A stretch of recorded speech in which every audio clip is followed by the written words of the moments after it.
सबसे पहले हमारे चैनल में आपका स्वागत है सर। ये इलेक्शन के बाद जिस तरह से औरंगाबाद का सियासी माहौल गरमाया, जिस तरह से नफरत आपस में बढ़ी, ये तमाम कार्रवाई को कैसा देखते हैं?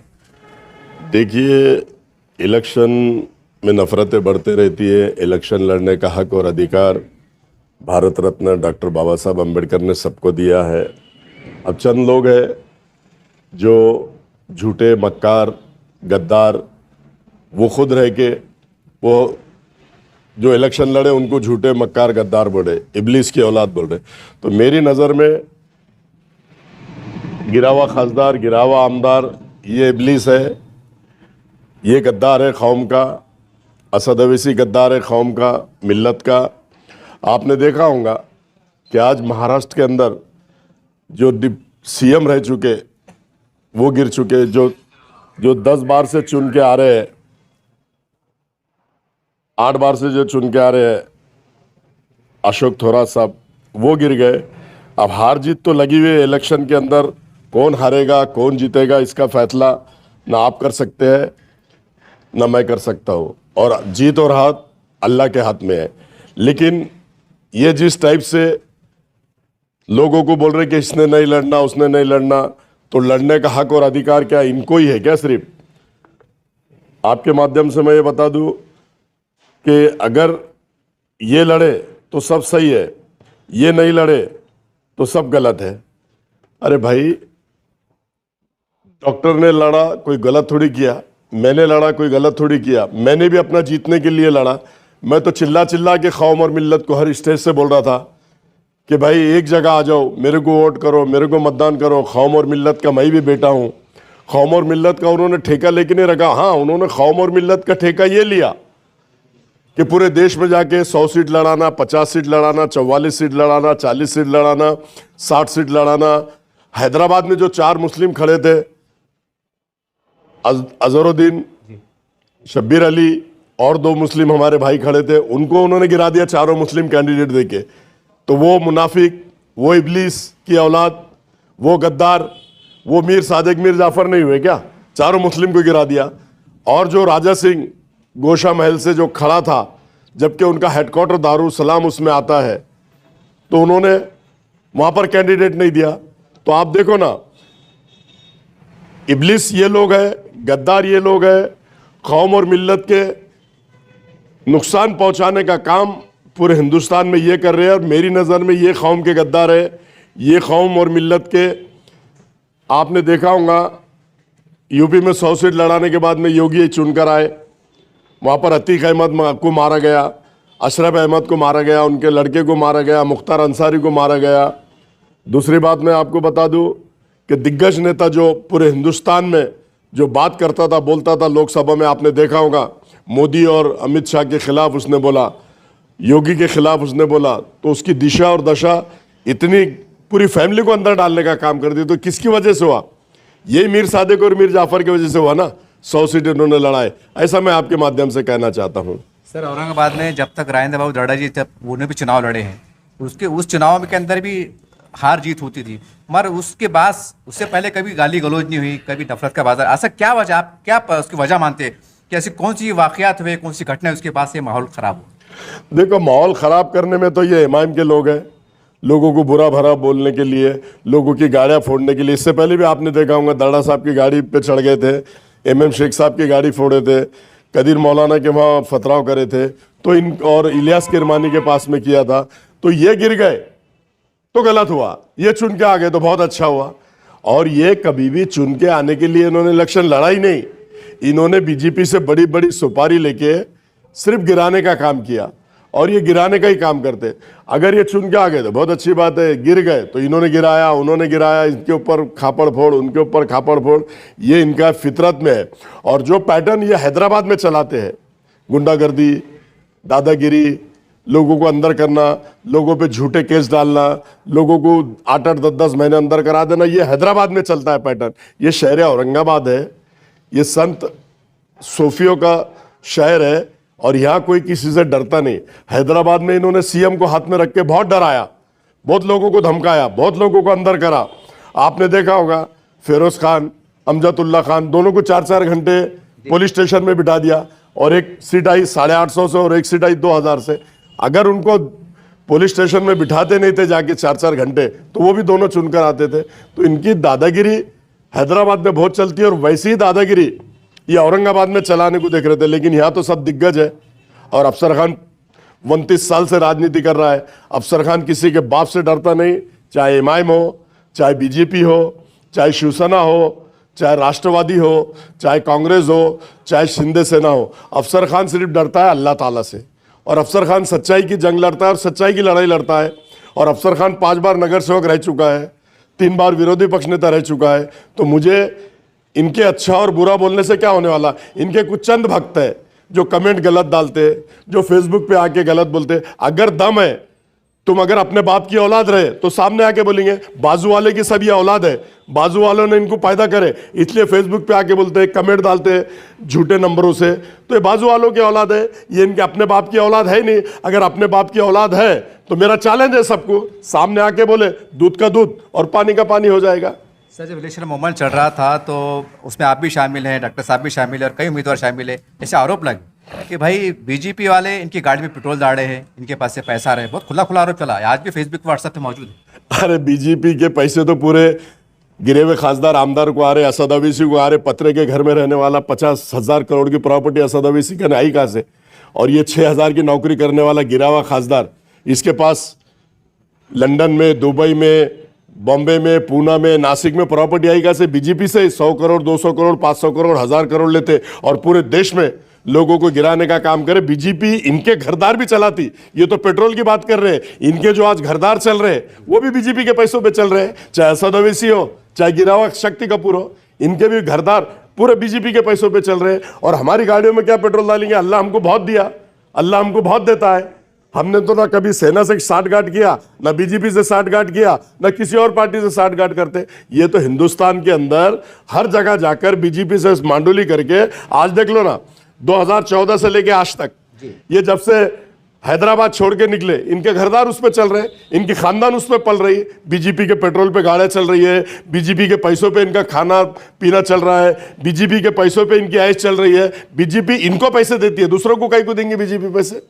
सर, एक बात है, जैसा आप आरोप लगा रहे हैं, सारी बातें चल रही है, हमारे पास जो काबिल एहतराम उलमा इकराम है, पहली बार ऐसा हुआ कि सियासत में, राजनीति में इन्वॉल्व हुए। तो साहब, ये बड़ा जिम्मेदार को नहीं दिख रहा कि भाई कौन किसके साथ जुड़ा हुआ है, कहाँ के पेट्रोल, जैसा आप आरोप लगा रहे हैं। ये ठीक है, आपकी बात समझ में आती है, आप एक सियासी बात कर रहे हैं, लेकिन जो बड़े जिम्मेदार जो इलेक्शन नहीं लड़ते, तो वो भी तो खुल के सामने नहीं आ रहे, तो उनके ऊपर क्या कहेंगे। देखिए, आप उलमा मौलाना की बात कर रहे हैं, मैं उलमा मौलाना की इज्जत करता हूँ। भले उलमा मौलाना में 2 गट हो गए, 3 गट हो गए, किसी ने किसकी तायद किया, किसी ने किसकी तायद किया, मैं उनके बारे में भला बुरा नहीं बोल सकता, क्योंकि वो हमारे सर के ताज है। उन्होंने जो भी डिसीजन लिया वो उनका अपना इख्तियार है। मैं ना उनको बुरा बोल सकता, ना भला बोल सकता, ना अच्छा बोल सकता, ना उनको नाम रख सकता, क्योंकि उनका अपना डिसीजन है। भले उनमें 2 ग्रुप हो गए, 3 ग्रुप हो गए, ये उनका अपना डिसीजन है। मैं उलमा मौलाना के बारे में बुरा टीका टिप्पणी करता नहीं। अब सज्जाद नुमानी साहब इतने बड़े उलमा हैं, उन्होंने डॉक्टर गफ्फार कादरी को पाटिंबा दिए, तो आपने देखे होंगे इमाम वाले कैसे आग बबूला हो गए, उनके खिलाफ कमेंट्स डाल रहे हैं, उनके खिलाफ बोल रहे हैं, उनके बारे में बुरा बोल रहे हैं। लेकिन मैंने ना उनके बारे में बोला, ना यहाँ के इतने उलमा मौलाना 50, 60, 70, 80 बैठ के उन्होंने गिरे हुए आमदार को पाटिंबा दिया, मैंने उनके बारे में भी कुछ नहीं बोला और बोलूंगा भी नहीं आगे, क्योंकि उनका अपना डिसीजन है। उन्होंने डिसीजन लिया, लोगों को जो अच्छा लगा वो लोगों ने किया। मुझे नहीं दिए पाटिंबा तो मैं बुरा भला बोलूंगा नहीं। इनको तो पाटिंबा सज्जाद नुमानी ने नहीं दिए, तो इन्होंने तो तरह तरह की बातें बोल दी उनके बारे में। लेकिन मैं नहीं बोलूंगा उलमा मौलाना के बारे में, मैं उनकी इज्जत करता, आज भी, कल भी और आने वाले समय में भी करता। सर, आपकी काफ़ी बड़ी जिंदगी सियासत में गुजरी और आपने सियासी का भी उतार चढ़ाव देखते हैं। सर, आपको लगता है कि आने वाले समय में, चाहे आमदार की इलेक्शन हो, खासदार की हो या महानगर पालिका की हो, अब ऐसे हालात में हमारे उलमा इकराम के बीच में नहीं आना चाहिए, सियासत में नहीं आना चाहिए, ऐसा लोग कह रहे हैं। ऐसा एक तजुर्बे की रोशनी में क्या कह सकते हैं कि नए हालात है, नए माहौल चढ़ा है। देखिए, लोग बोल रहे होंगे, लेकिन उलमा मौलाना के बारे में मैं कुछ भी टीका टिप्पणी नहीं कर सकता। आना चाहिए, नहीं आना चाहिए, ये उनका अपना इख्तियार है, और वो जो डिसीजन लेंगे वो ले सकते हैं। लोग अगर बोल रहे हैं तो मैं लोगों के जैसा बेवकूफ नहीं बनूंगा ना। उलमा मौलाना के बारे में मैं बेवकूफ़ी नहीं करूंगा। मैं सियासतदान 29 साल से राजकारण करता हूँ। उल्मा मौलाना अपनी जगह पे जो भी डिसीजन लेंगे वो उनकी जगह, वो उनको जो सही लगा वो लेंगे। लेकिन तुम बोल रहे कि लोग बोल रहे कि उन्होंने नहीं आना चाहिए, ये बात मैं नहीं बोल सकता। मैं इतना बड़ा नहीं हूँ, मैं एक छोटा कार्यकर्ता हूँ, छोटा आदमी हूँ। उल्मा मौलाना के बारे में मैं कोई बात गलत कर ही नहीं सकता, फेवर की कर सकता। सर एक सवाल ये फेसबुक पे व्हाट्सएप पे घूम रहा है कि वंचित बहुजन अघाड़ी प्रकाश अंबेडकर साहब पे आरोप लग रहे हैं कि इन्होंने मुस्लिम क़यादत को पनपने नहीं दिया, इन्होंने खुद मुस्लिम लीडर को गिराने का काम किया, और दूसरी बात 15-16 उम्मीदवार उन्होंने खड़े किए। अब ये दोनों बात को कैसे देखते हैं? सवाल है सर, ये बड़ा अच्छा सवाल किया आपने, चेक कर सकते हैं आप। बड़ा अच्छा सवाल किया आपने। मुस्लिम क़यादत अगर उनको ख़त्म करना रहती तो 2019 में गिरे हुए खासदार को चुना के नहीं लाते थे वो। मुस्लिम क़यादत को उन्होंने ऊपर लाया, मुस्लिम खासदार उन्होंने बना के दिया, और मुस्लिम खासदार ने अपने मफाद के लिए बीजेपी से साठगांठ करके 50 करोड़ रुपए लेके आमदार में युति तोड़ दिया। उन्होंने मुस्लिम क़यादत को बढ़ावा दिया, खासदार चुना के लाया। आंखों देखा हाल है आपका, हमारा, पूरे शहर का, पूरे जिले का, पूरे मराठवाड़े का और पूरे देश का। बाबा साहब अम्बेडकर एक ऐसे नेता है जिन्होंने खासदार दिया बनाकर, लेकिन उनका जब समय और वक्त आ गया, जब उनको गोद में उठा के बोल रहे थे कि इनको हम सीएम बनाएंगे, तो 50 करोड़ लेके उन्होंने युति तोड़ दिया। हमारा नेता हर समाज को बढ़ावा देता है। उन्होंने मुस्लिम क़यादत खत्म करना नहीं, मुस्लिम क़यादत बनाया था उन्होंने। देश में एक खासदार दिया जो कि 30-35 साल से यह खासदार नहीं था मुस्लिम, आदरणीय बाबा साहब अम्बेडकर ने खासदार दिया। और आप कैसे बोल रहे कि वो मुस्लिम क़यादत खत्म कर? आरोप पे पूछा था ये आरोप तो झूठे मक्कार है। मैंने बोला ना, ये पूरे जितने भी है झूठे मक्कार भक्त, ये बाजू वालों की औलाद है, खुद के बाप की औलाद नहीं है। फेसबुक पे झूठा लिखेंगे, व्हाट्सएप पे झूठा लिखेंगे, इंस्टाग्राम पे झूठा लिखेंगे, बाइट झूठी बनाएंगे और कुछ भी बोलेंगे, तो ये बाजू वालों की औलाद है। अगर अपने बाप की औलाद है तो सामने सामने बात कर ले, तो हर सवाल का सही जवाब मिलेगा। सर आने वाले 2-3 महीने के बाद कॉर्पोरेशन के चुनाव आने वाले हैं, उसकी तैयारी हलचल भी हो चुकी है। क्या बतौर अख्तर खान बोलो या वंचित बहुजन अघाड़ी बोलो, वही दमखम के साथ जैसा आपने लोकसभा में लड़ा, विधानसभा में लड़ा, वो नज़ारा देखने को मिलेगा सियासी तौर से? देखिए, मैं सियासत करता हूँ और आदरणीय मेरे नेता बाबा साहब अम्बेडकर जो मुझे आदेश देंगे उस आदेश के हिसाब से मैं काम करता हूँ और उनके आदेश का पालन करता हूँ। पूरी जोर, पूरी ताकत, पूरी शिद्दत के साथ कारपोरेशन का इलेक्शन कॉन्टेस्ट किया जाएगा।